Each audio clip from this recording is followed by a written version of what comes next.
Once upon a time, in a village near the forest, there lived a sweet little girl who was loved by everyone.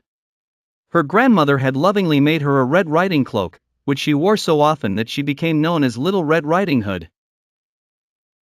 One day, her mother asked her to take a basket of goodies to her grandmother who lived on the other side of the forest because Granny was feeling a bit under the weather.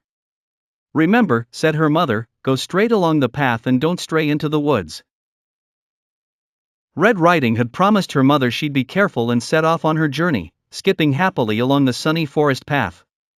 As she walked, she admired the flowers and the way the sun filtered through the trees, casting playful patterns on the forest floor.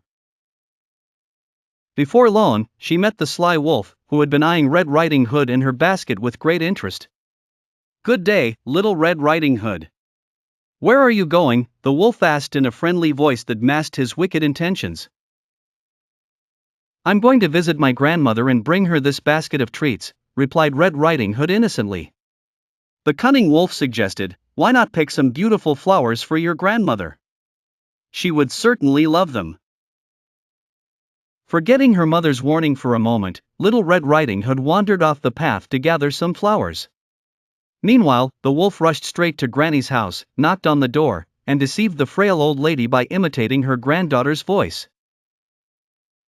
"Come in, my dear," called Granny, expecting her beloved grandchild. With a wicked grin, the wolf pounced on her and locked Granny in the cupboard. Then he donned her nightcap and got into bed, pretending to be the old woman. When Little Red Riding Hood finally arrived, she was surprised to find the door open. Stepping cautiously inside, she saw her grandmother in bed, looking rather odd. She approached with curiosity and concern. "Granny, what big eyes you have," remarked Little Red. "All the better to see you with, my dear," the wolf replied in a surprisingly gruff tone. "And Granny, what big ears you have. All the better to hear you with." "But Granny, what big teeth you have.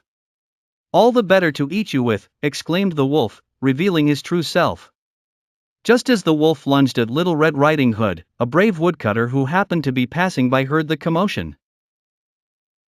He rushed in, chased the wolf away, and rescued both Granny and Red Riding Hood. From that day on, Little Red Riding Hood remembered her mother's advice, always stayed on the path, and stayed clear of sly, talkative wolves.